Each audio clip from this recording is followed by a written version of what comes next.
Ассаламу алейкум, добрый вечер, приветствую всех, друзья, Сюрди Кёрмасира, добрый вечер. Сегодня 18 октября 2021 года, 21:00 по Берлину и 22:00, соответственно, по Джахару. С вами снова я, Орти Аслан, на канале Reality. Приветствую вас всех, друзья, еще раз. Так, Хамзат Гилаев, Довиле, как найти Ичкерия. Всех приветствую. Ва алейкум ассалам. Шадыша Машдой. Так, друзья.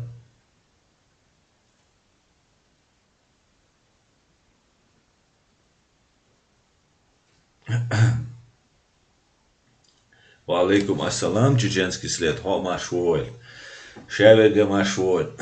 Я сегодня вам хочу рассказать, я буду отвечать на ваши вопросы и хочу рассказать об одном фильме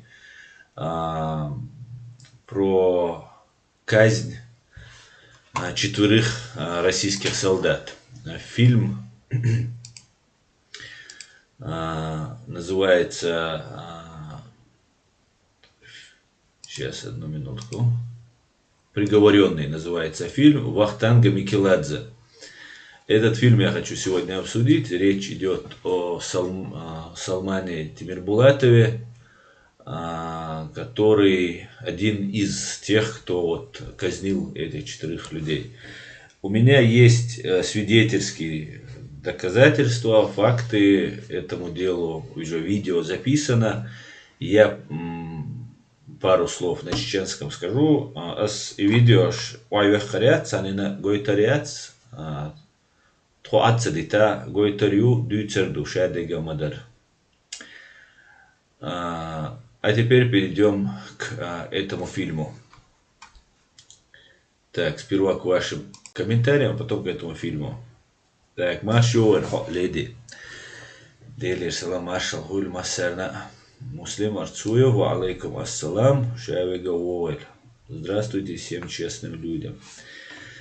Итак, здравствуйте, Аслан. Готовы ли вы отвечать на любые вопросы? Аня Волочкова. Здравствуйте, Аня Волочкова. Я готов отвечать на вопросы, которые посчитаю нужным ответить.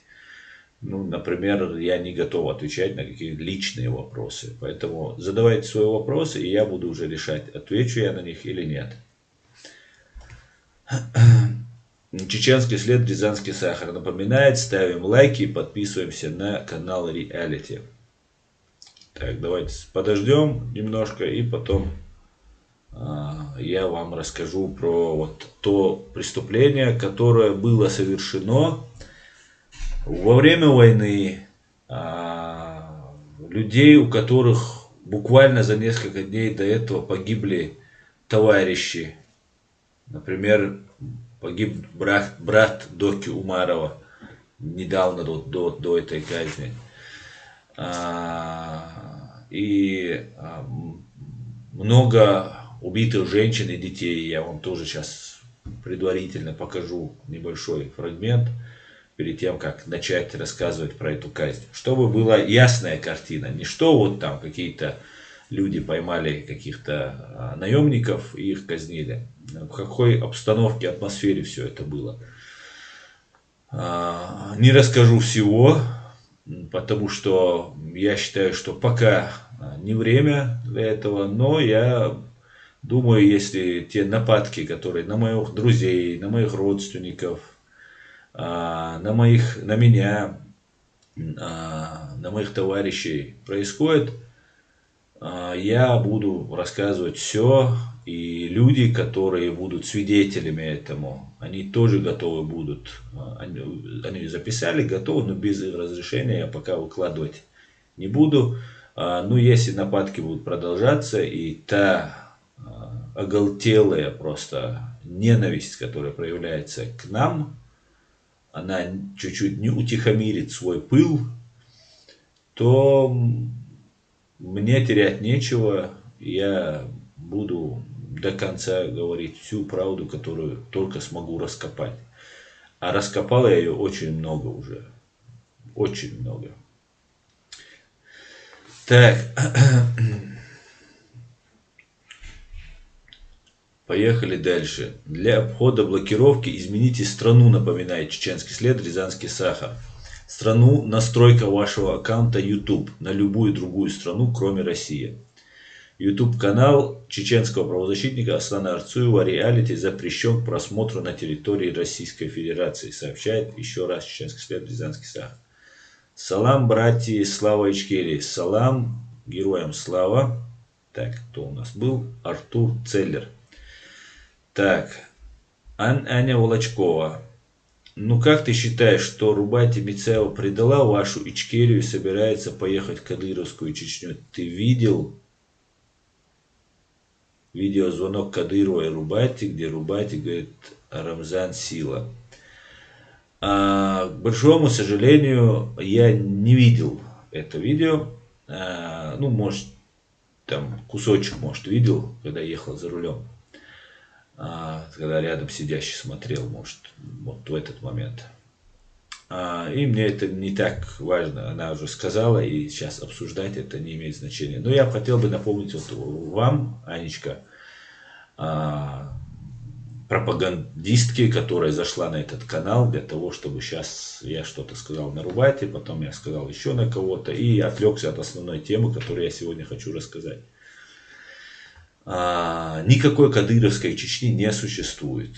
Вот я вам открою для вас правду. Фашистская Россия, убив треть от числа граждан Чеченской Республики Ичкерия, среди которых 42 тысячи детей, осудив 26 тысяч незаконно наших людей, наших граждан, оккупировала нашу страну. И кадыровского режима не существует, как бы вы нам ни пытались навязать. И вот все ваши вот эти пропагандисты, которые нам рассказывают, что есть какие-то кадыровский режим, кадыровская Чечня и так далее, это будет разбиваться очень легко о правду, которую мы с доказательствами, приводя факты, логику, причинно-следственную связь, будем спокойно вам разъяснять, и вам, и кому бы то ни было. Никакой кадыровской Чечни не существует. Слово Ичкерия.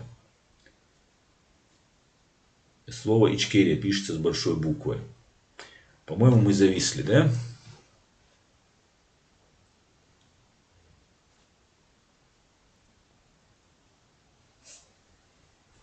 Так, мы зависли, друзья? Напишите мне, зависли ли мы.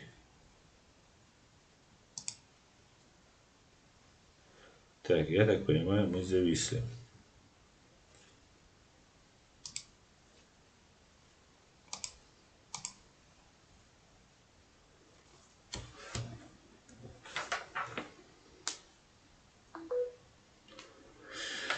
Так, мы вернулись.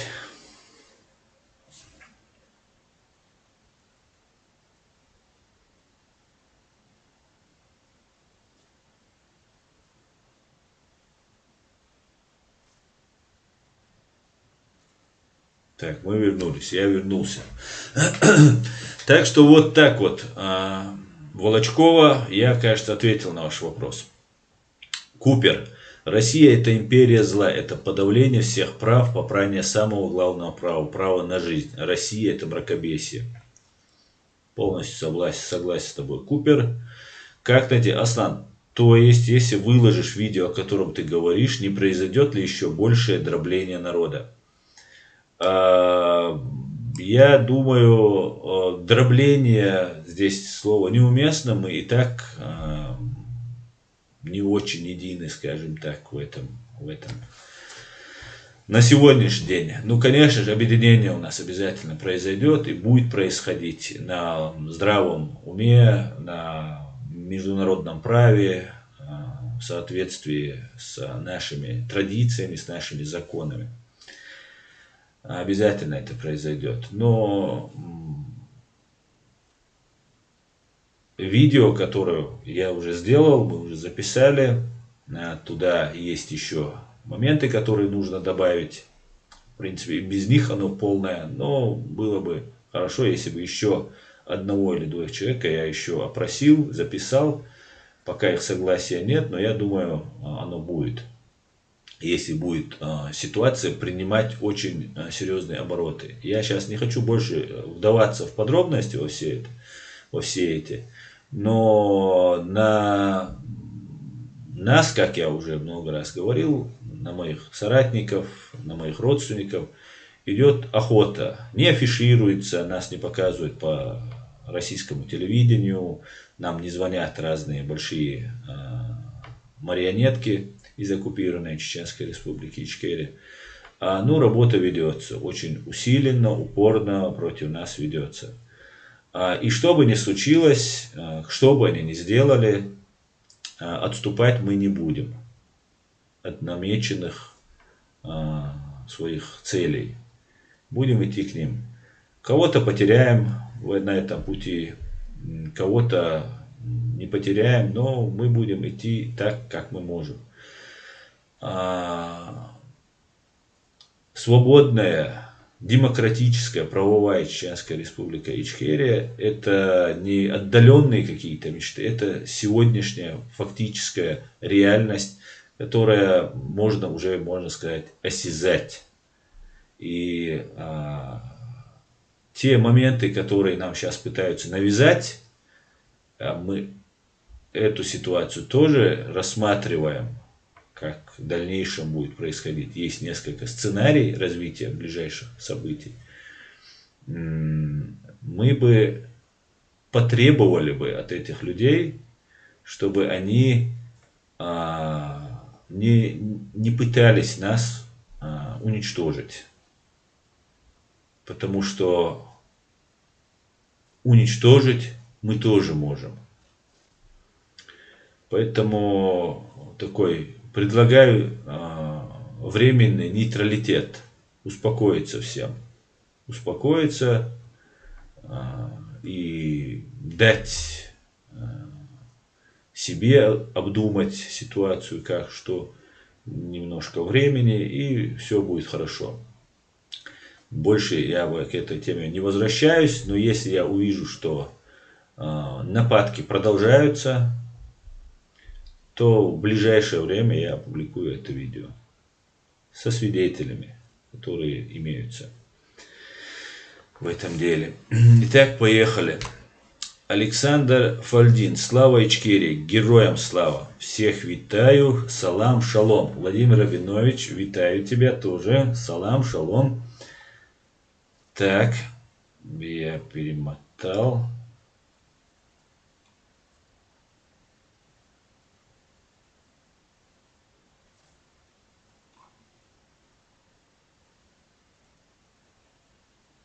Добрый вечер. Уже нет, говорит Дмитрий Аксенов. Добрый вечер, Дмитрий, приветствую вас. Рад вас видеть. Иван Ларин, вас тоже. Вас тоже рад.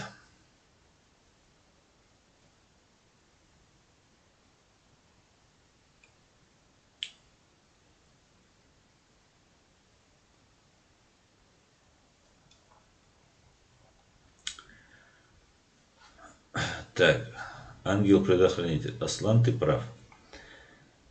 Данкишон. Муслим Арцу.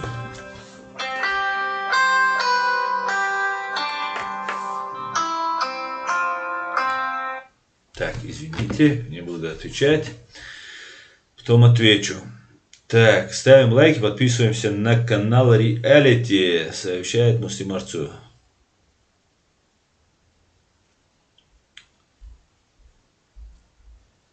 Так, Фримана Типотинец. Аня, а ну-ка бери свою поганую метлу и чеши отсель. Куда подали. Как найти? Аслан, хайдел, да игнорировать. Мади, ты же прекрасно понимаешь, что происходит. Пригласи Анзора на диалог. Вот как найти твое упорство, да куда-нибудь в полезное русло. Вот ты меня уже этим затюкал. Пригласи, я же пригласил в прошлый раз в стриме. Пока мой телефон молчит. Обвинение, я слышу, что я кем-то заслан сюда. безосновательно просто, нагло, лживо. Я иногда думал, это может быть не Масхадов, а Мализаев со мной разговаривает. Поэтому больше я никого приглашать не буду. Я уже сделал в прошлый раз предложение, в отличие от той сороки, которую я приглашал много раз, да, думал, этот сын президента там ответит там и так далее. Но, увы и ах, не ответил. Потому что я бы спросил бы, за что ты, в чем ты меня подозреваешь, что я работаю на фашистов. Поэтому ничего не последовало, и я сделал выводы. Эта тема, и человек для меня закрыт. Все, оставим как есть этого человека. И пойдем дальше. Так.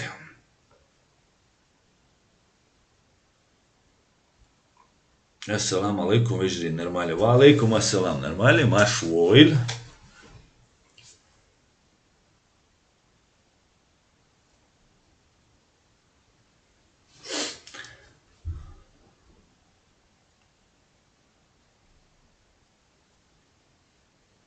Ну так, Владж, иди на первый шаг, ничего в этом зазорного нет. Как найти? Атагаро, дела Атагаро. Сом младший вацер, я холла, я цула, я цаннала, сом младший вацер. Санин динума дацер, санин элума дацер. Сосай болбешу, раскшен дуал болбешу. Бирабу. Қичара шайн матоу раскшен луагдеш, қидагдеш шайн луагдит. Сосай угдешу. Ну غاسق شوية تنو بوش تعدك كذا تشتيالي شوية إذا أس أو توزيكن ألا اللقطو حتى أقصو خبر توزيكن أسي ألا ديل ألا توسو أس توزيكن ده كذا تشتوش يالن دقز أسوات سيالن سندل عدل دو قسويق مديت دقداش ديغر دقسشو مديت. Так, Дакенди Кацеплано, Пиано, свободу Ичкерии, свободу. Аминь. Серим Косоглазов, ассаламу алейкум, аса. Расскажи всему миру, как была уничтожена колонна беженцев, возвращавшаяся, эта колонна из горных районов Чечни, российская военщина безжалостно уничтожила мирных жителей. Ва алейкум ассалам, Керим.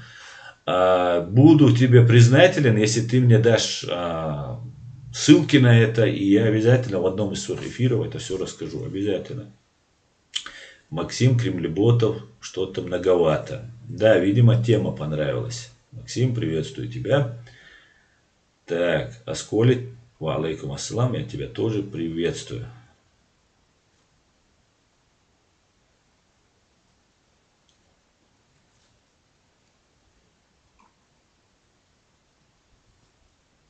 Астан, как Дагестан? За Ичкерию сторонников собрайте.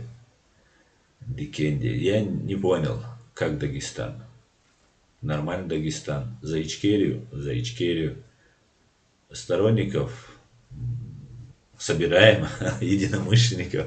Тут у нас практически все, кроме вот некоторых засланных на работе товарищей, остальные у нас практически здесь все единомышленники.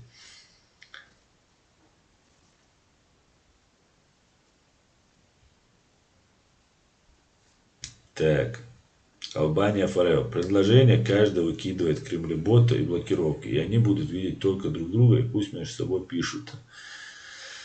Так, Чупа-Чупс. Ассаламу алейкум из Казахстана. Ва алейкум ассалам. Ассаламу алейкум. Ва раматуллаху ва баракату. Помпео Багари Мализаес. Ва мухазсагу. Ва алейкум ассалам. Ва раматуллаху ва баракату. Так, ночью, это Ксения, которая закатила истерику Курочкина. По-моему, она неадекватная. Как США не терпит у себя, зная, что она вредит США своими раскознями. Да, мне тоже показалось, это Ксения, как ее Ларина, что ли, была. Она абсолютно неадекватный человек, по всей видимости, было видно, что у нее с нервами хуже, чем у меня. И как ее некоторые вещи раздражали. И нужно было, видимо, какой-то свой нарратив донести, но когда ей начали задавать вопросы и просто удивляться, как вы не замечаете, по каким критериям вы оцениваете. Инна и Андрей спрашивают ее, что вот более ужасные преступления. По количествам жертв, говорит, по количествам жертв больше, чем в Чеченской Республике, граждан Чеченской Республики Ичкерия всех национальностей, там Андрей говорит про чеченцев только, на самом деле это граждане нашей страны, и там есть хороший процент русских, особенно в начале Первой войны. Больше всего тогда погибло именно жителей мирных русскоязычных нашей столицы. И то преступление, которое совершено, те 300 тысяч граждан, убитых в фашистской России, Россия пока не убила столько. Но если не считать коронавирус. Если коронавирус, по моей гипотезе, по моей версии, является детищем Лубянки, Путина, Патрушева, то вот коронавирус может больше нанес ущерб, чем миру, чем вот, убийство граждан Чеченской Республики и геноцид чеченского народа. Именно убивали, потому что чеченцы. А так бомбили всех подряд. Так что вот такие вот дела. Поэтому барышня немного не в адеквате. Это очень хорошо, что они выставили это видео. Я им советовал его выложить тоже. И очень хорошо, что они его выставили, потому что я уверен, сейчас вот разные вот эти пропагандоны, есть там вот этот брат этого Сороки Абдурахманова, который заикался в Берлине, когда он думал, что мы его будем бить там, заикался, а потом, когда понял, что он правозащитник, очень осмелел, особенно когда много посторонних людей собралось и так далее. Так вот, этот фактически призывал там уже там какие-то, ну, уже обозначал Курочкиных, которые заняли позицию там и так далее, и так далее. Я думаю, что эти люди будут еще совершать нападки, как в интернете, так, может быть, и в жизни, будут пытаться заткнуть Инну и Андрея. Поэтому вас всех я призываю, вас всех до единого, помочь и заступиться в комментариях, везде, где бы вы не были, заступаться за семью Курочкиных. Потому что эти люди реально очень болеют за наше дело, поняли, искренне прочувствовали ту боль, ту трагедию чеченского народа, почувствовали свою вину как русских людей. И они фактически беззащитны. Беззащитны в том плане, что могут под видом нормальных чеченцев к ним втираться в доверие не очень нормально. Мы, конечно, пытаемся как всячески как-то этот процесс контролировать, но знаем, как это происходит. Поэтому всех чеченцев я призываю, ни мне, ни кому-либо другому, именно вот этим людям. Эти люди, именно те люди, которых мы там с момента гибели Политковской не видели, практически не видели. Да, есть, были, остаются люди, которые, русские люди, которые сочувствуют, сопереживают, помогают нам в силу своих возможностей. Ну вот, Инна и Андрей очень активно взялись, очень профессионально взялись за эту работу. И, можно сказать, сам Бог нам их послал, которые вот так сильно переживают. Инна просто через сердце пропускает, мне кажется, вот все это через личную трагедию переживает. Все это новое открывает для себя. Андрей более стойко переносит этот момент, но абсолютно понимает, что Россия виновата перед нами.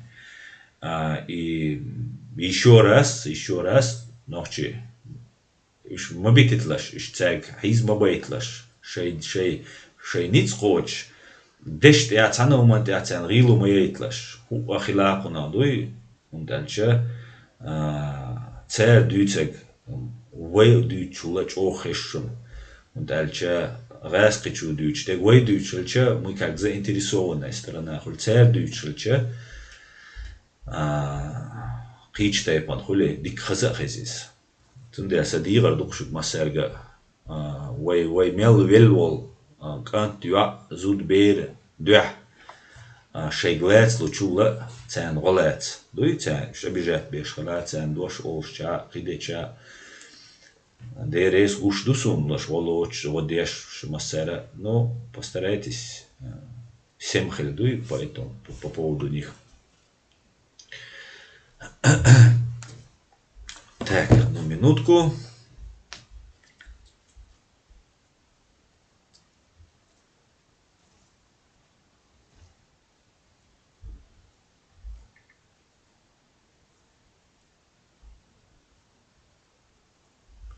Қитер онсо, соваш, мне тут пишут, я отвечу. Қитер стартан цагойта сума. Қитер со. Все. Так. Чупа-чупс, так, был, ичкери, ассаламу алейкум, асан, да поможет тебе Аллах. Ва алейкум ассалам, Сатур Полваш, Машоваль, батя, ассаламу алейкум, ва алейкум ассалам. Всех вас приветствую, друзья. Сегодня у нас будет не очень хорошая тема, она неприятная тема, но мы должны ее обсудить, эту тему. Я так считаю, что мы ее должны обсудить, потому что это послужило очень таким большим процессом, о которых я вам расскажу сегодня. Так, Бамут и Хайбах не забыли? Нет, не забыл ни про Бамут, ни про Хайбах. Леонас Вакирота. Сколько процентов людей одного государства убито, нигде не было убито после Второй мировой войны? Именно так, Леонас, абсолютно так. После Второй мировой войны не было убито. Именно братья отдельное государство и граждан этого государства. 30%. И не было убито сегодняшней демократической России, путинской, ельцинской России, так называемой демократической России, не было убито столько людей вот этим режимом. Вот за сколько они уже развязали войн, в Приднестровье они повоевали, в Ингушетии они устроили геноцид, в Абхазии повоевали, в Южной Осетии повоевали, ну, в Грузии, в Украине повоевали, и где они еще повоевали. Вот везде, где они так убивали людей. Вот все эти преступления, если взять вместе, они составят, ну, может быть, 10% от того, что сделали с чеченцами. Задумайтесь, за 30 лет вот этой демократической, так называемой России совершено преступлений 10%, и в 10 раз больше совершено только в одной маленькой 170 на 150 квадратных километров маленькой стране, которую так яростно, так люто они ненавидят. Ну что поделаешь, будем разоблачать. Так, Асхаб Гила, Аслан, эта баба Ксюха имела цель дискредитировать Андрея и Инну. Да, по всей видимости, Асхаб, так и было. Она попробовала, но не тут-то было.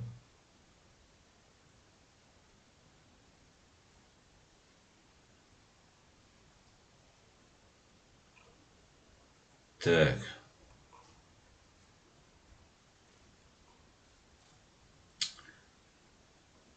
Так, Аду Давлетук, ва алейкум ассалам, Машволь. Так, что я хотел прочитать. Вот был комментарий Максима. Кремль просто стравливает людей между собой. Для них хаос — это нормальное явление. Нельзя поддаваться на провокации Кремля. Да? Так, тебе указания дают прямо в WhatsApp, говорит Аня Волочкова. И да, Аня, ты не представляешь, есть такая программа, WhatsApp называется, и по ней можно друг с другом разговаривать и давать указания, можно давать какую-то информацию, можно сплетничать, можно что угодно делать, отправлять фото, видео. Поэтому, да, вот у меня был очень хорошо, большой подготовленный материал, и в этом материале есть люди, которые живы. И поэтому я не буду это показывать, но вот люди немножко переживают, что еще там нужно кое-какие моменты, нюансы учесть. Я, конечно, знаю, что еще нужно кое-что учесть, поэтому пока я ничего не выкладываю. Пока я не выкладываю. И это не указание, скажем так, а это совет моих единомышленников, которые проделали большую работу, я вам скажу, вот над этим, вот этой работой. Но я ее проделаю почаще, чем они, конечно, но для них сделали, они молодцы, они молодцы. Так, Аня Молочкова так и хочет уводить разговор куда-то далеко. Аня, я тебе ответил, так что все, больше я тебе пока не отвечаю. Всем привет, Файтер Израиль, шалом, Файтер, приветствую тебя.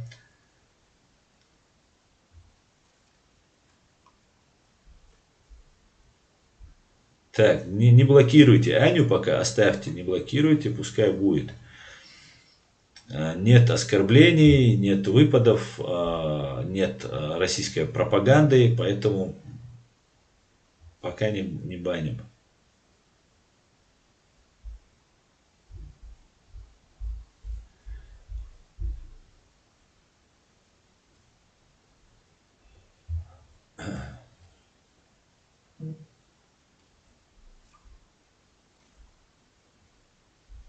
Байсангур, Аслан, брат мой, пожалуйста, иногда отвечай на мои сообщения.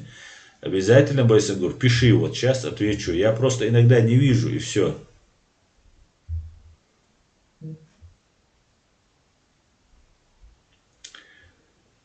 Так, Байсангур, я жду от тебя сообщения. Давай, пиши, я, может, пропустил.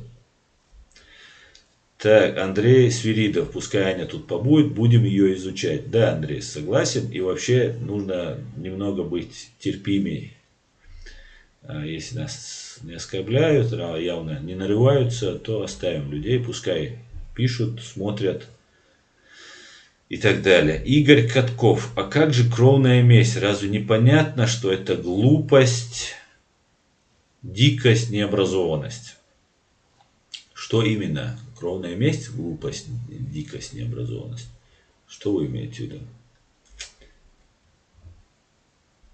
Амзат гила хаде мяч онахила. Онахилах. Это ты кому? Так, Чингу, ассаламу алейкум, уведомление Гунца Йосун. Ва алейкум ассалам. Так, не приходит уведомлять. Да, я вам сообщаю, на канал возобновилась атака. Она какая-то лайтс-версия по сравнению с тем прессингом, который был. Но потихонечку как будто не возобновилась атака. На канал снова возобновилась атака, друзья. Поэтому пропадают комментарии опять, не приходят уведомления, уже не первый мне сообщает. Вот такие вещи уже начали снова повторяться.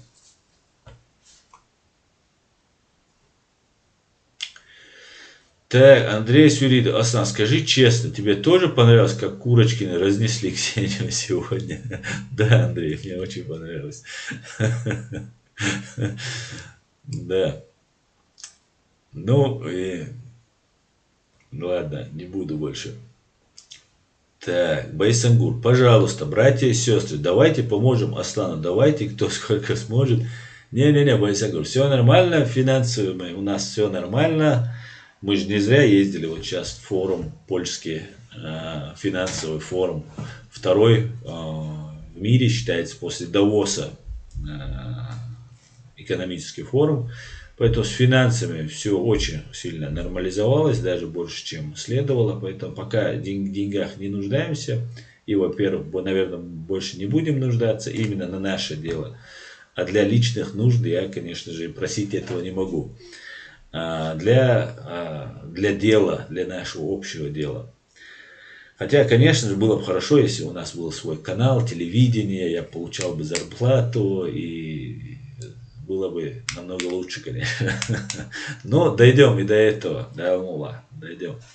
Поэтому не нужно мне ничего собирать, у меня все нормально. На мое дело, на ту деятельность, которую я веду, финансы есть, ну, просто, можно сказать, не в ограниченном количестве. Что захотим, то можем реализовывать. И мы это будем все реализовывать. Ведутся кое-какие работы в силу наших скромных возможностей. И будем продолжать их вести.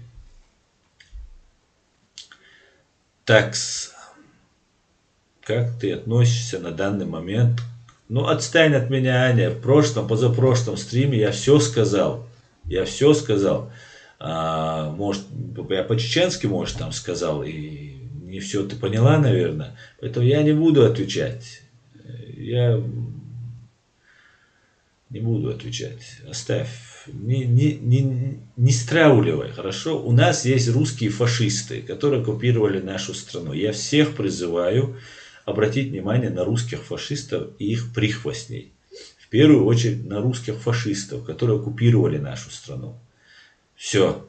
Остальные, чеченец, он еврей, он или папуас, для меня не имеет значения.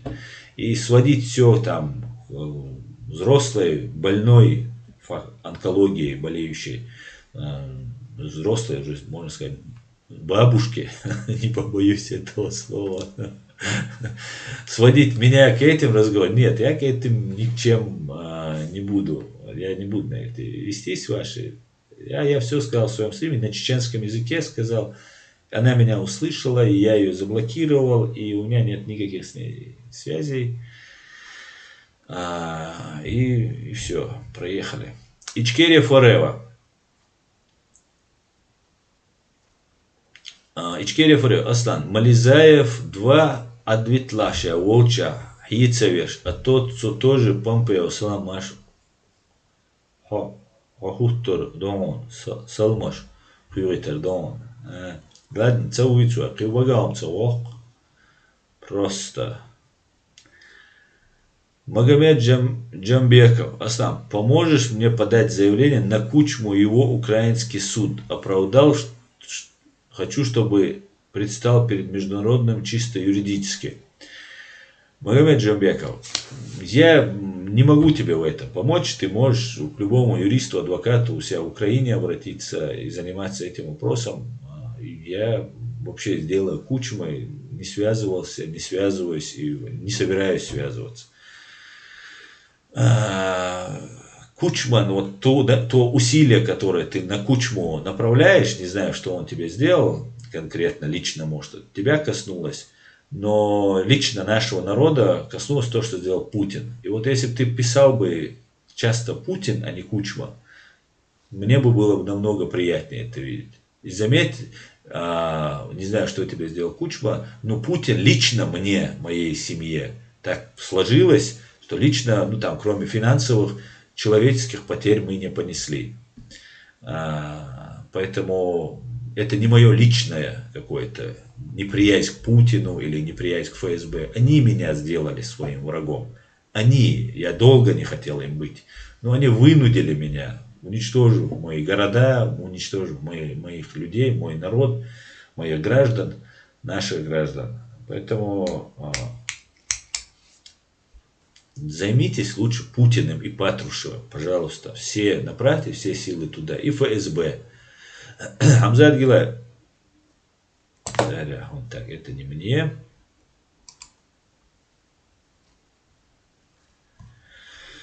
Так. Аня Молочкова. Кадыров хорошо финансирует походу тебя, говорит. Нет, вообще не финансирует.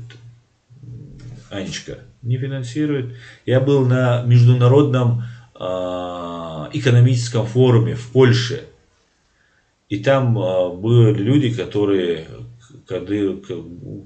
в разы Кадырова богаче и так далее, и так далее. Поэтому не сводите все вот так к узкому мышлению. Будьте чуть-чуть более просвещенными, более развитыми в своем развитии, в своем понимании, восприятии мира. Кроме Кадырова здесь очень много богатых, состоятельных людей, поверьте. И людей, и организаций, и государств, и всего остального.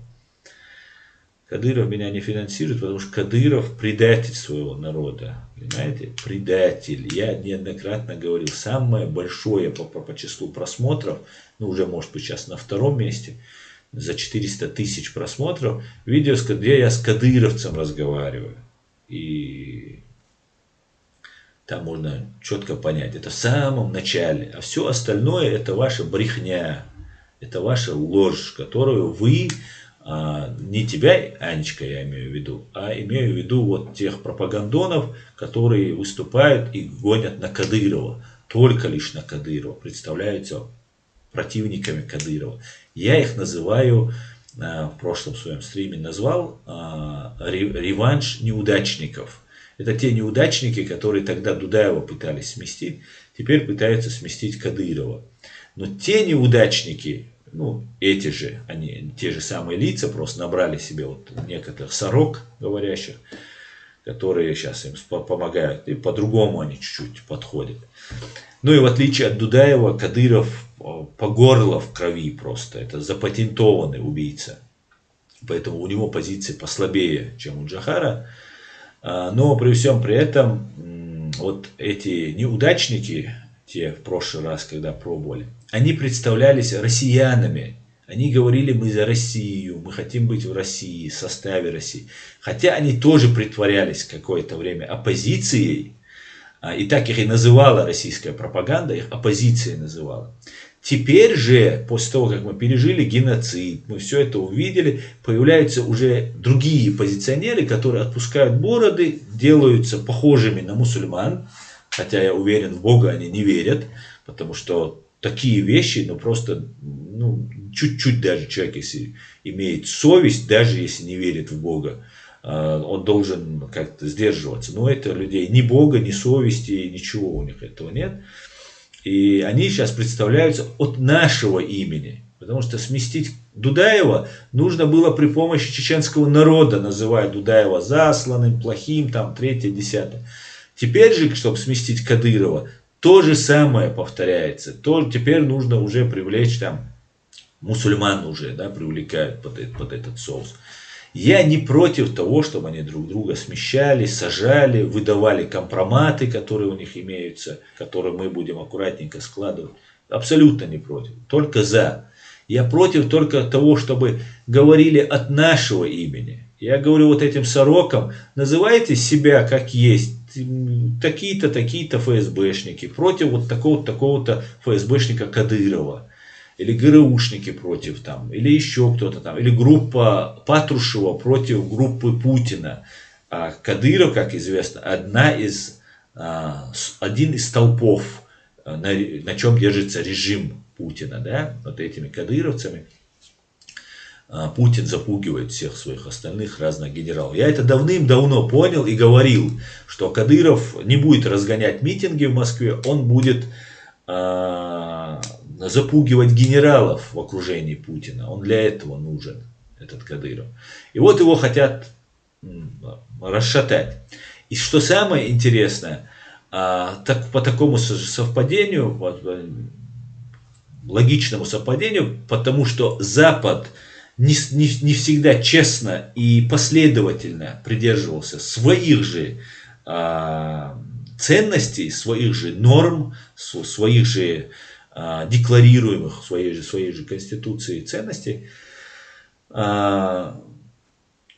они сейчас оказались в такой ситуации, Запада я имею в виду, когда они, следуя вот этому умному голосованию Навального, поддерживают коммунистов. Представьте себе, Запад призывает Навальный, в лице которого поддерживает Запад, призывает голосовать за коммунистов против демократов, да, про какой-нибудь либерально-демократической партии Жириновского или Единой России, которая тоже называется демократической, считается, и как бы строй России считается демократическим.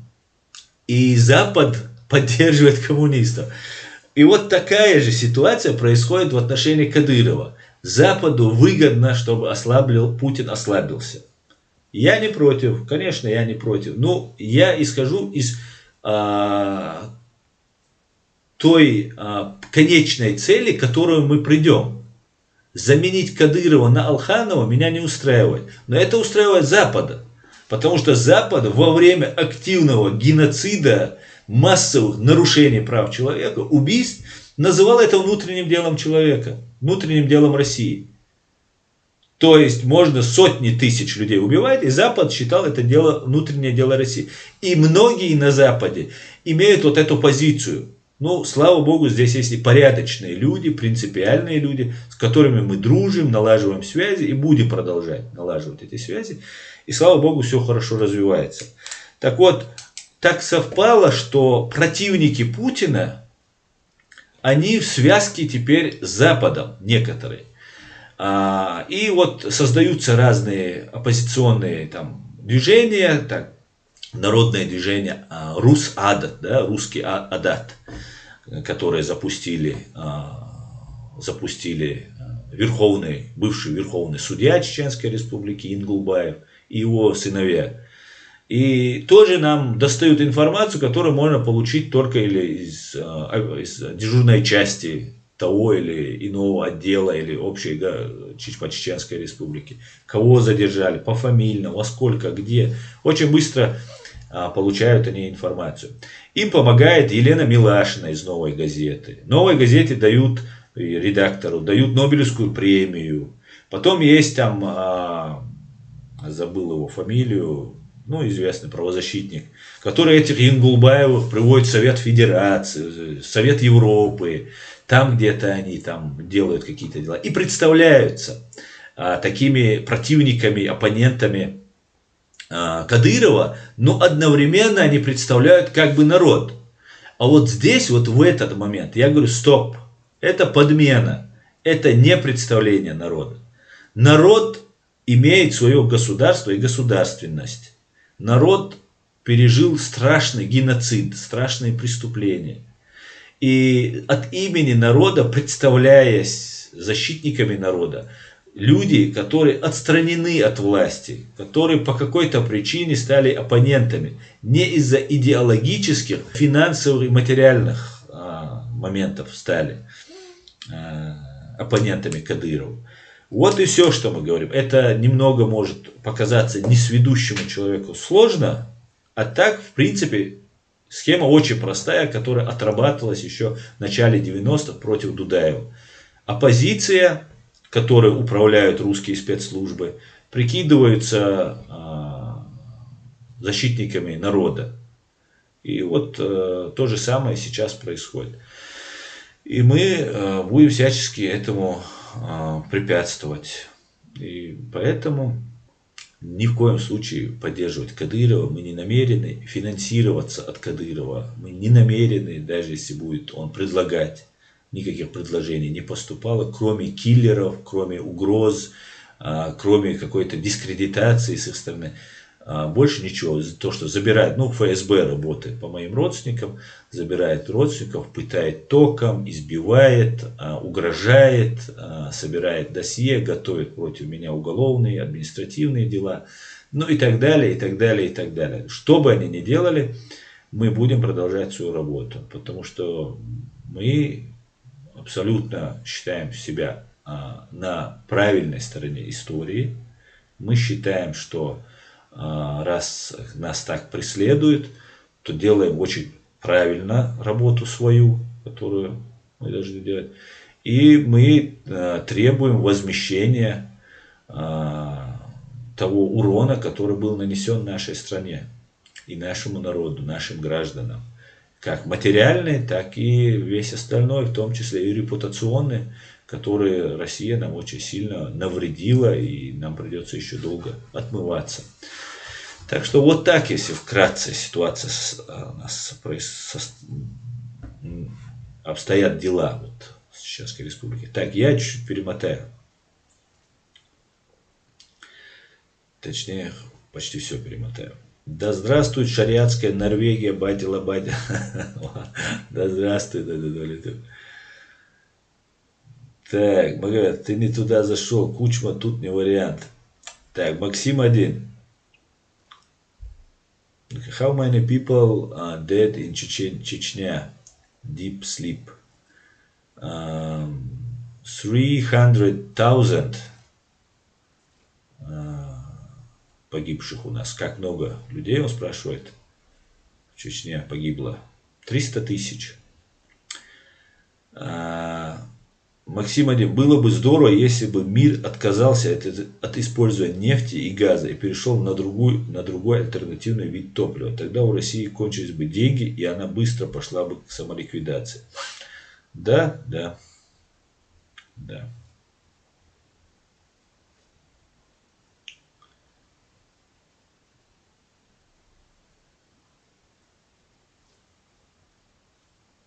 Чингисхан. Жаль, что после первой русско-чеченской войны отпустили раненую Мишку в руках с Хасав Юртовским соглашением.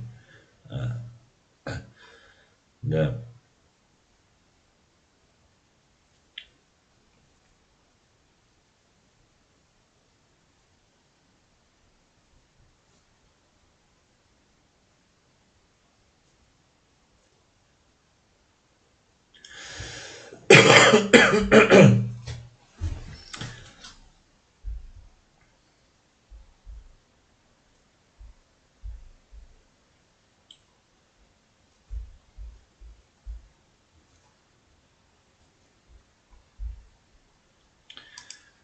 Аслан от хакарша нохчи чу урс хакуш гайч вай хупайт хирбу цунах цакич висансо.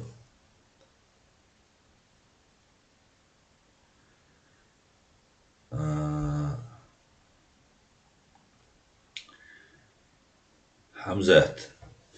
Из-за yok истории я хочу показать немного с другой стороны сегодня этот фильм Вахтанга Микеладзе. Как ломают человека, морально ломают человека, которого осудили. Давайте вернемся к этой теме и посмотрим. Это все равно было в нашей истории, мы это должны обсудить. Мы можем не говорить об этом, бояться этого, но мы должны знать, что было. Поэтому я думаю, нам нужно об этом сказать. Поэтому я хочу рассказать. Я расскажу небольшой. Итак, 11 апреля 1996 года ранее задержанные чеченскими бойцами из специального отряда Борз, спецназа Борз, который считался и являлся самым таким показательно элитным, где соблюдались все правила обычая войны, никогда не было никакого насилия ни над какими сотрудниками.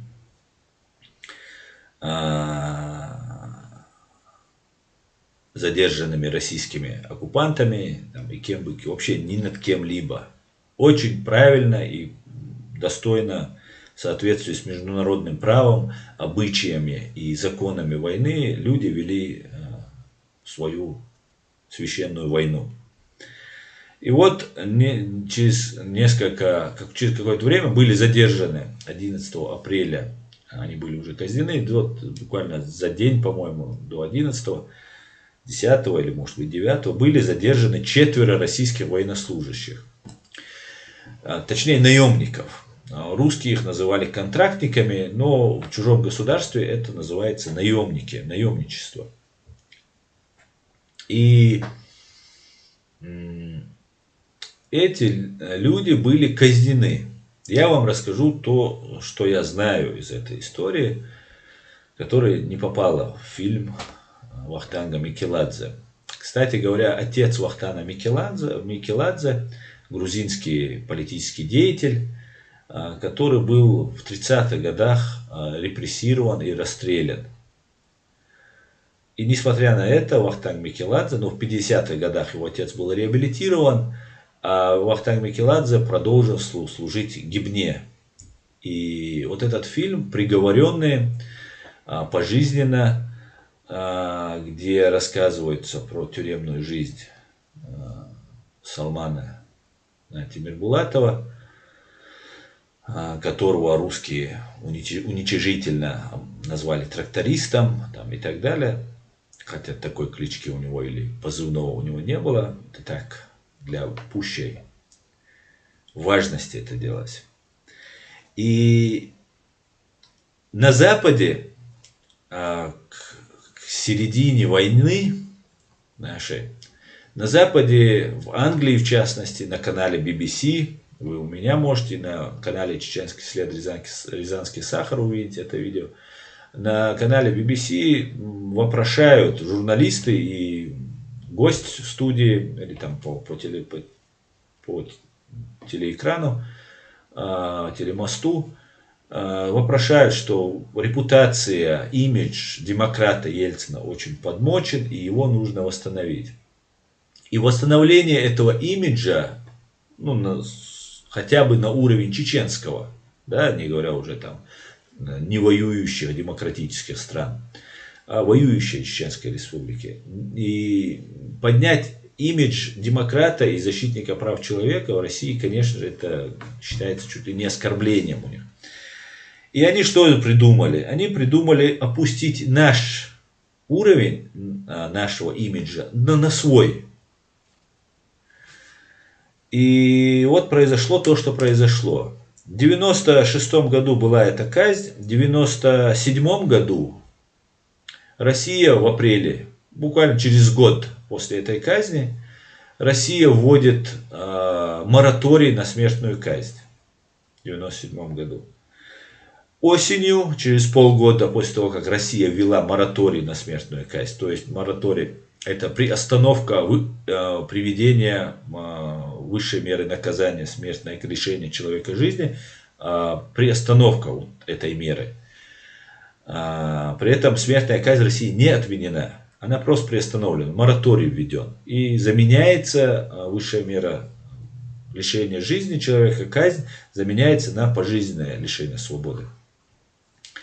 И вот в 1997 году, через полгода, как русские ввели мораторий на смертную казнь, уже война закончилась у нас, ну, открытая война, русские как бы были принуждены к миру и вывели свои войска. На площади мы расстреляли 2 человек.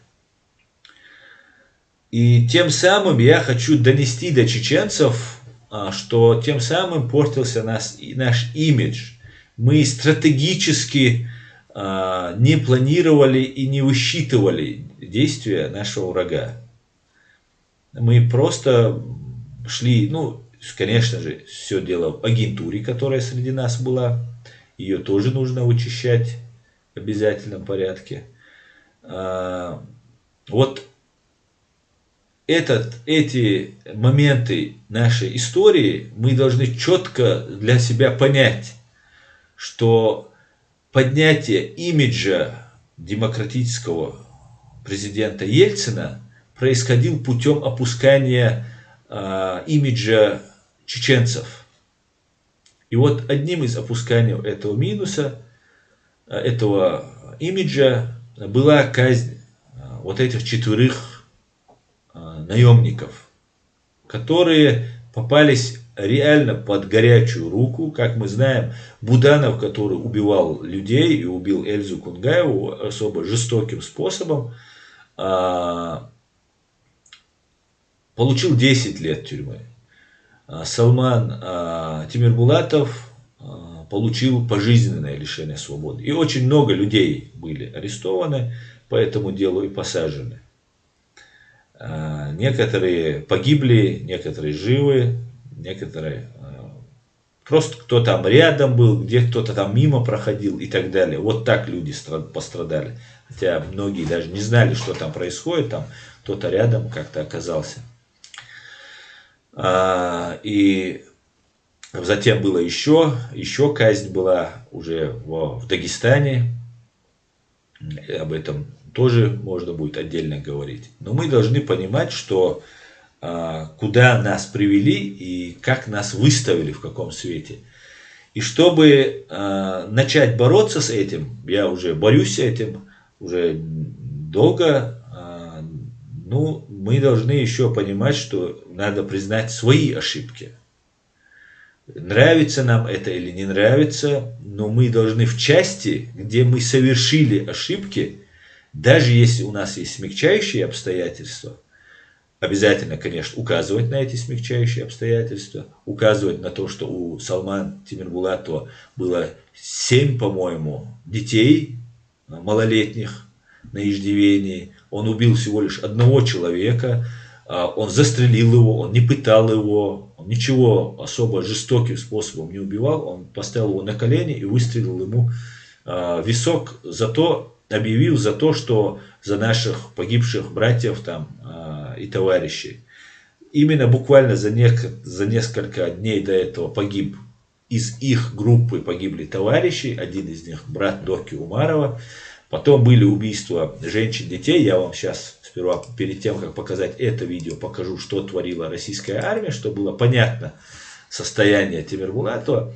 И Тимирбулатов является военнопленным. Это действующий спецназовец или, не знаю, офицер, я не знаю его звание, ну, из группы Борз, спецназа Борз, у которого был президент, парламент. Это никакой не бандит, это, да, он вышел за пределы своих полномочий и нарушил международную конвенцию по отношению к военнопленным. И за это, конечно же, наказание должно было послужить, и оно последовать, и оно последовало, но пожизненный срок — это чрезмерно большое наказание, которое он получил. И я бы хотел, чтобы человек освободился, и он был выпущен из мест лишения свободы. Хотя я сомневаюсь, что они его выпустят, но я буду, пока я на свободе и могу говорить, я буду говорить и раскрывать вот эти вещи.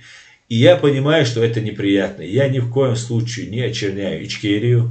Ичкерия это не имеет никакого отношения. Ну, кроме того, что это, конечно, это действующий военнослужащий совершил это преступление. Мы не одобряем ни наши президенты не одобряли, ни рядовые граждане не одобряли. Тем более, если это снимается на видео и потом тиражируется и представляют нас какими-то исламистами, террористами и так далее, что, конечно, наносит удар имиджу государства. И эти удары были неоднократные и еще более извращенные, чем вот эти.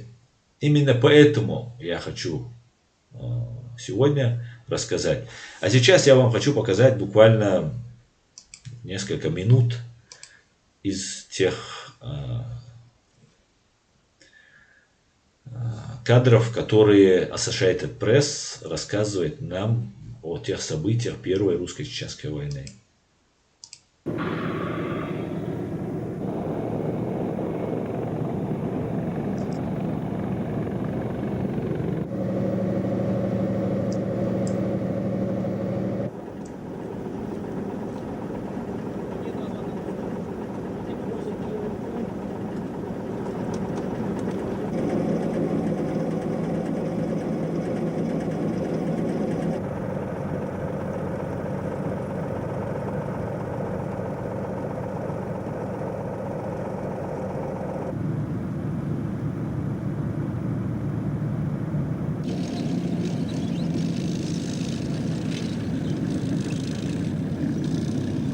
Сейчас же. Все, уходим. Сейчас кинокамеры ваши побьют, честно говорю. Не надо, уходим, все.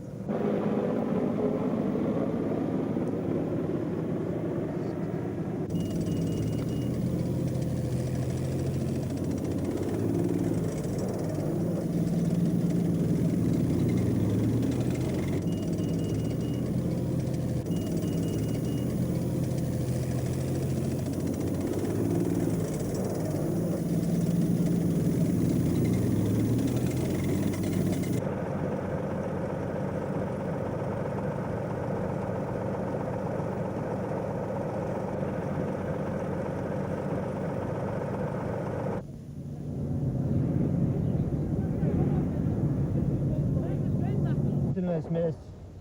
Вон граната лежит. Вы бы лучше ушли сразу, а?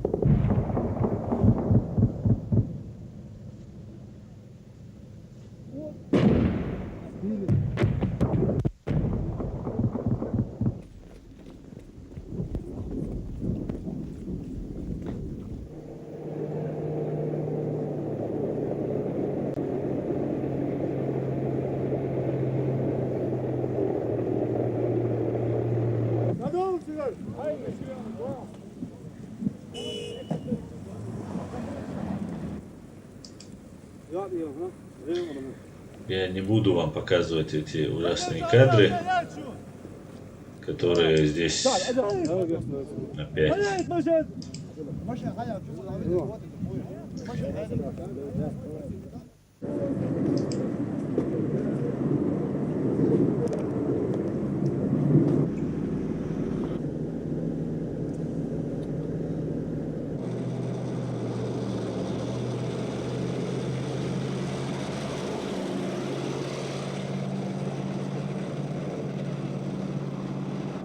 Sarıyer'e bozuk, Sayar'ın Türk kılması bir. Tam şu kımıdırı, kapaş.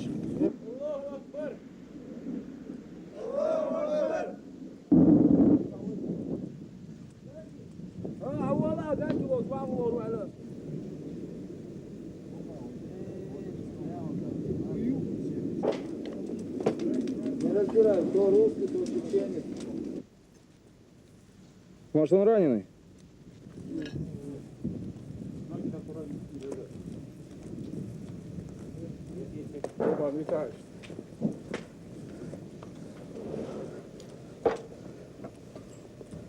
Видишь, автобус горит. А вон стоит рядом бочка, если бы она взорвалась. Козлы. Чечены, что армяне, хоть евреи, карасик, можно мирный вот. Я не убиваю. Что сделать?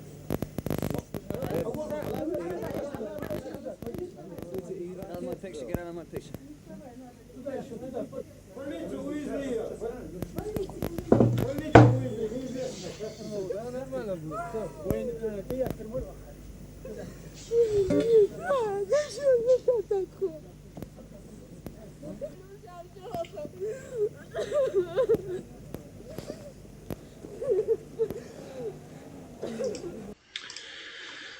Так, давайте вернемся к вашим комментариям.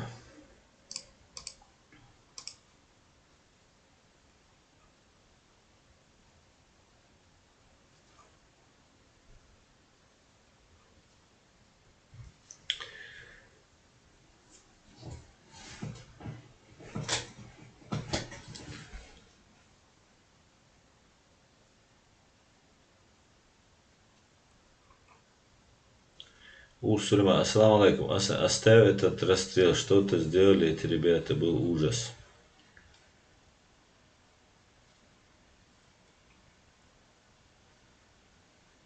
Так, плохо, что каждый стрим новые темы, если везде виноваты чеченцы. Мы сами на себя напали, что ли? Так, я вижу, вам не нравится, чеченцы, говорить неприятные вещи.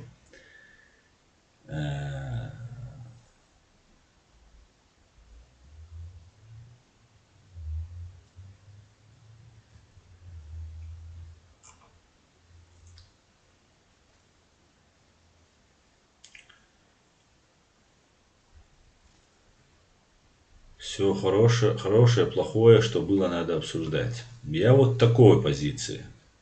Люди в информационной войне с таким жестким врагом глупо вот так признавать свои ошибки.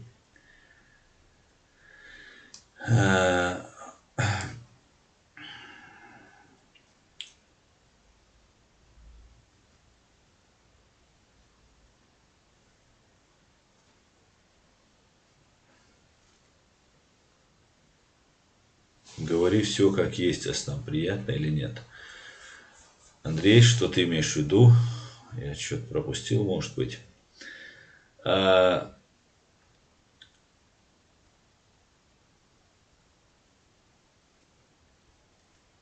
Давайте я тогда оставлю эту тему сегодня, не буду говорить. Не хотят некоторые люди это говорить. И если я не скажу, почему я говорю про эту тему, она будет не до конца полная и может быть показаться, что я там хочу обвинить Тимирбулатова только или кого-нибудь там из непосредственных людей, которые совершили это преступление. У меня есть видео интервью, видео факты, очень интересные факты, которые сколыхнут, скажем так, всю Европу и всю чеченскую общественность. Но если я вам этого не покажу, то это будет неполно и реально, вот как мне Хамзат пишет и другие, что может показаться, что я как бы наговариваю на нас. Хотя, конечно же, это было, и эта история никуда не деться. При желании, и так русские без нас это все много раз показывали. Я хотел показать немножко по-другому, раз хотел обсудить сегодня фильм вот этого Вахтанга Микеладзе, как они пытаются морально раздавить вот этого Тимирбулатова. При этом сам Вахтанг Микеладзе, сам Манкурт, которого отца расстреляли КГБшники, он продолжает служить им. И он наслаждается этим, показывая там кадыровцев во временно оккупированной Чеченской республики Ичкерия и спрашивая, ну как тебе, когда там дети там песенки поют про Кадырова и так далее, ну как тебе? Вот он издевается над ним, над человеком, который пожизненно отбывает срок и хочет его сломать морально. Я хотел с этой стороны это сегодня обсудить, но если я просто буду говорить про это факты и не назову главных моментов в этом деле, то я соглашусь с вами, это может показаться не очень продуктивно будет. Но, конечно же, я немедленно выложу видео, которое есть, согласовав, конечно, со своими товарищами, которое, в принципе, согласовано. Если нападки на моих друзей, моих соратников, которые хотят убить, если на моих родственников дома и на меня лично, здесь, на нашей семье, будут продолжаться нападки, и я не увижу, что все это остановилось, я оставляю за собой право немедленно выложить, когда посчитаю, что никто не собирается останавливаться. Я выложу это видео и буду отвечать за каждое слово, которое там говорится, и называть фамилии, имена людей, которые причастны к похищениям людей, которые причастны к еще таким кровавым вещам, в том числе отравлением, много что я могу сказать. Поэтому давайте я тогда сегодня не буду больше показывать об этом и дождусь момента, скорее всего, они не остановятся, но я вынужден, так как они меня предупреждали, предлагали деньги, предлагали там успокоиться, угрожали и так далее, через родственников и прямо. Поэтому я тоже предупреждаю, потому что не хочу, чтобы пошло по сценарию, который будет очень трудно остановить. Но я вынужден, я готов идти до конца, я именно осознавая, что я делаю, я вышел не 20-летним пацаном, а уже взрослым человеком, понимая, прочитав сотни томов дел, где противники фашистской России преследуются, убиваются и так далее. Поэтому сознанием, что я делаю, я хочу сказать, что я этим занимаюсь. Поэтому я еще раз настоятельно требую оставить моих друзей в покое, моих товарищей и моих родственников. Ну а если нет, так нет, хорошо. У меня уже все готово.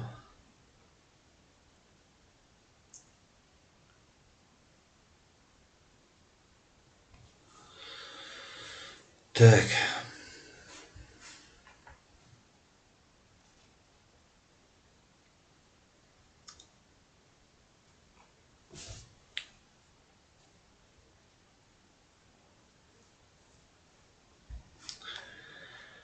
Фриман антипутинизм. Лозунг русских фашистов. Наш бизнес, смерть.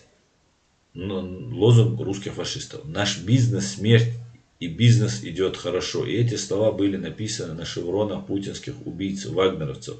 Эту смерть они несли в Чечне, Грузии и Украине. Да, именно так. Алена Гончарук. Мождада Аушев спас моих 3 знакомых в ноябре 96 года, 2 женщины и девочку, прислал в автобус для эвакуации гражданской из Грозного, выведенных оттуда чеченцами под обстрелом. Да? Каянис Кати. Ассалам алейкум. Терпение, приумножение, нох чичу. Алейкум ассалам. Спасибо. Баркал.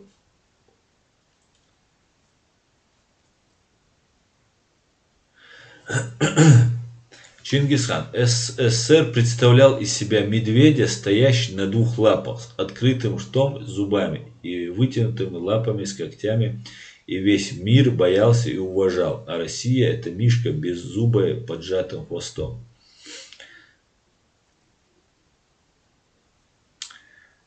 Так. Гамар Джова.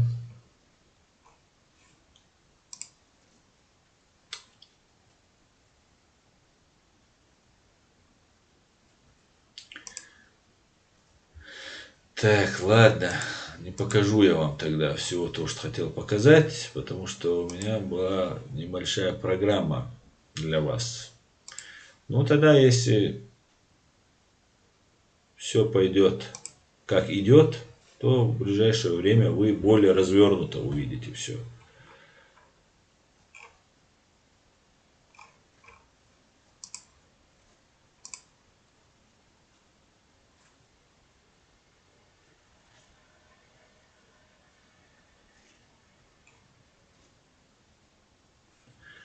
Так, давайте-ка.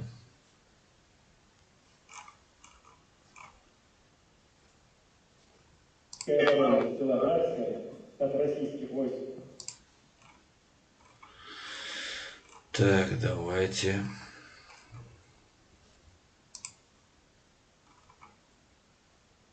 Почитаю ваши комментарии.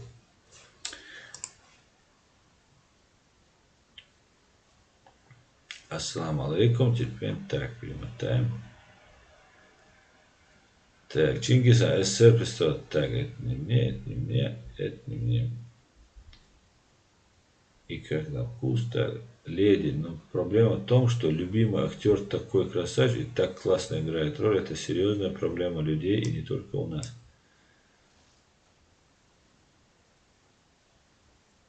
Как найти Алекса? Хамзат Гилай Асан Хабельшт я хайгли кварт болушу хайна хун хилла туна зихир долш мадила одукуа. Хамзат кварт масейра буэ бам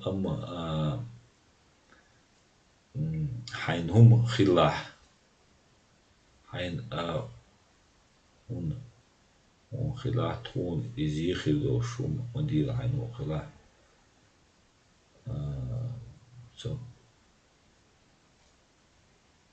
تون زيخي دو شو مدير ودقوا شون زيدا يشواتسو ну ладно Кейтерсо Хамзат Мегерду пока дүйцер датсыз ну все тут я соцду остановился и тем прицеюцу. Так, видите, иду навстречу зрителям. Не говорите потом, что не иду навстречу. Так, за 3 года рос столько жертв, но сами Кремля умалчивают. Так. Ассаламу, вы намаз совершаете по масхабу? XXXXX. Я совершаю намаз. Не знаю, что ты имеешь в виду, по какому конкретному масхабу. Я удивляюсь таких людей, как ты. А ты говоришь намаз. В прошлый раз ты мне говорил, сейчас говоришь. Ты считаешь, что ты мусульманин, да, который делает намаз. Тебе это очень важно узнать. Я призываю тебя, вот сейчас я тебе дам номер. Давай позвоним, поговоришь, расскажешь мне про Кадырова, про ФСБ, про Путина, про все, про Россию расскажешь. Хватит у тебя имана и веры в Бога, чтобы рассказать это. Когда вот отвлекаются на частности, на вещи, которые не относятся, она очень подозрительно кажется, когда себя ведут подчеркнутые мусульмане, подчеркивают, что они мусульмане везде. А в душе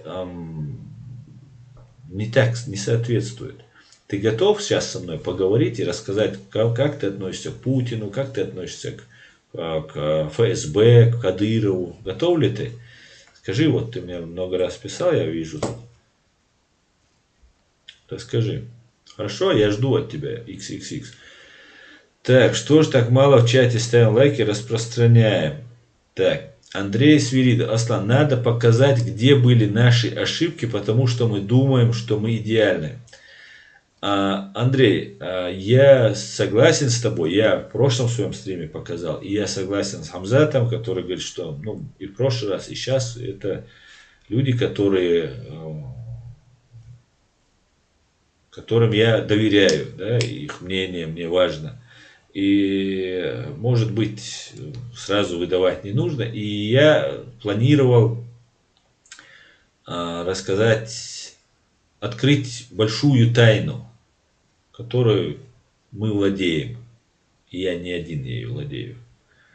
Поэтому сейчас не время просто ее открывать. Сейчас не время. Но если я не открою эту тайну, будет реально неполная картина. И будет просто вот Тимирбулатов, который с товарищами казнил людей. Это будет неполная картина. И, это было, это печальная, постыдная страница нашей истории. При всем при этом это может произойти с любым государством, с любой страной. В силу разных обстоятельств, в силу не выдержали нервы, это война, всякое бывает, никакой системы, постоянства в этом у нас никогда не было, но эпизод был такой. И я категорически против таких эпизодов, и как бы я ни относился к бойцам нашим, все знают прекрасно, как я к ним отношусь, большим уважением отношусь ко всем, кто защищал свою родину.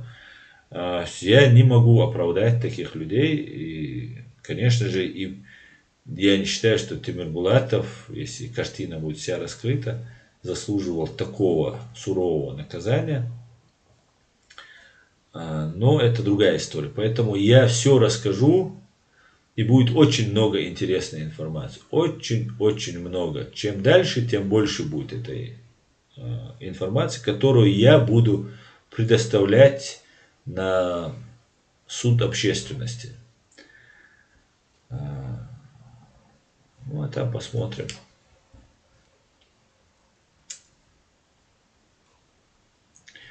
Ваш канал запрещают в России, но в ихнем ТВ открыто зампредседателя Госдумы Толстой на днях призывал убивать украинцев без суда и следствия, уничтожать украинцев.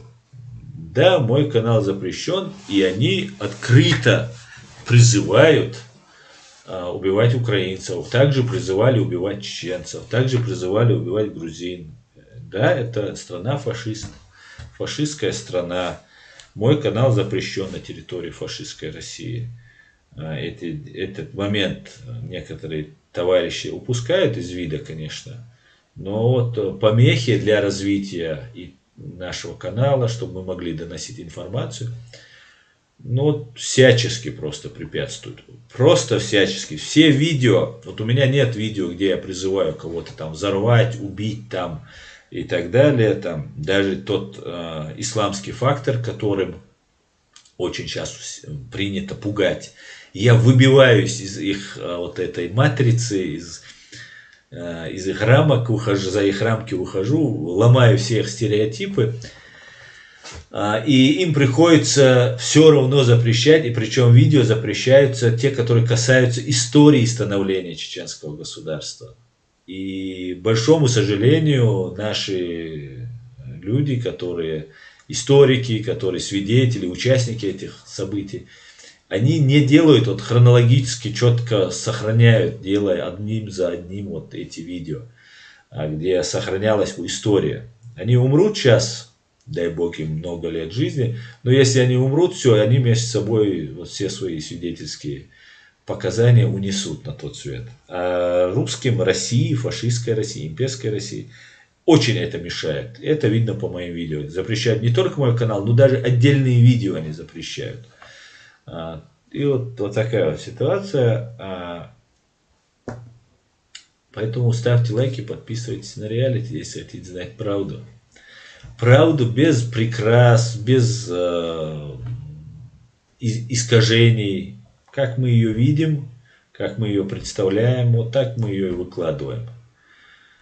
И мне кажется, именно из-за этого нас и убивала Россия всегда, потому что мы говорим правду. Именно за правду страна лжи, она убивает. Она убивает.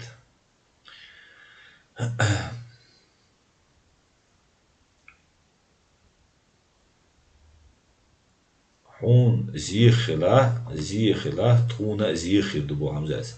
Бере соль хамзат. Zie, وين خلدت داموا.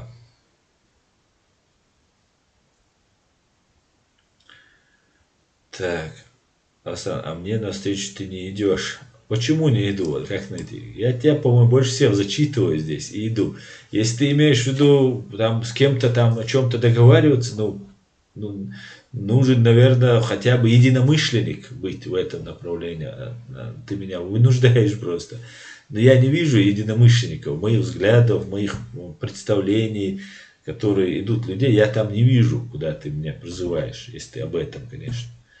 Я вижу совсем другое. Абсолютно другое я вижу. Поэтому я же не могу от своих принципов отказываться, от своего видения. У меня четко построенный план. Я знаю, куда я иду и куда надо мне идти. Смогу я, много смогу, мало смогу, дойду, не дойду. Это уже другой вопрос. Но я знаю цель, и я к ней иду. И вижу, как к ней идти. А если человек не разделяет со мной мои взгляды, я объясняю, пытаюсь, вот я этим и занимаюсь. Но если человек не идет, не понимает, пожалуйста, пускай идет своим путем. Это каждый выбирает, как хочет.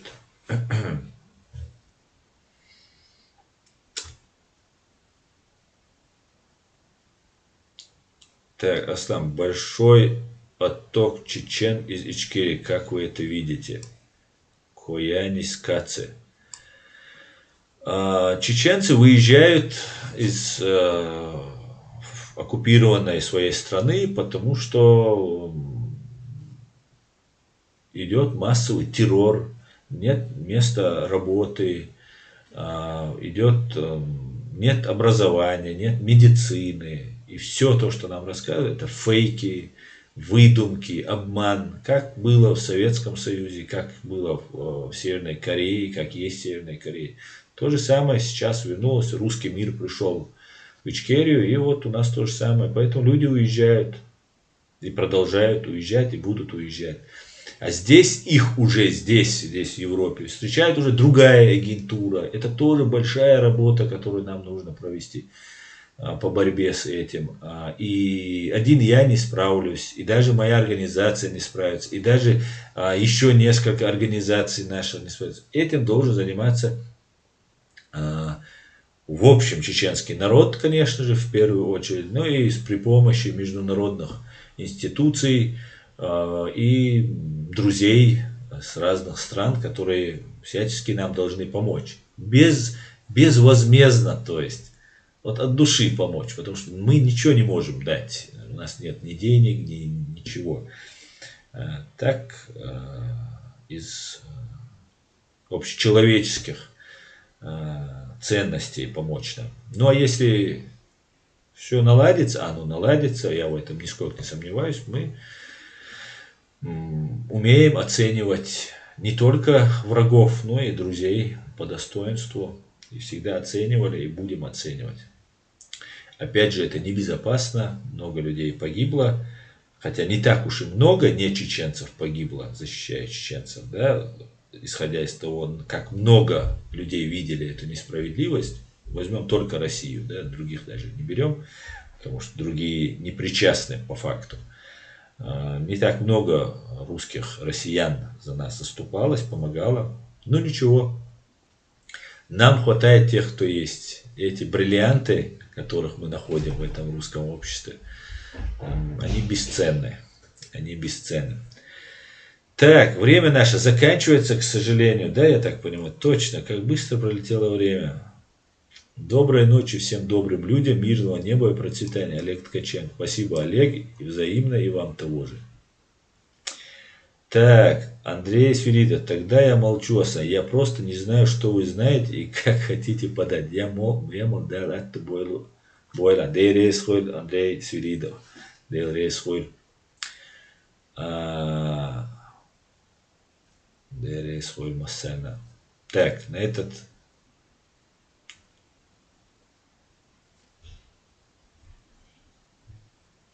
наш стрим заканчивается, друзья.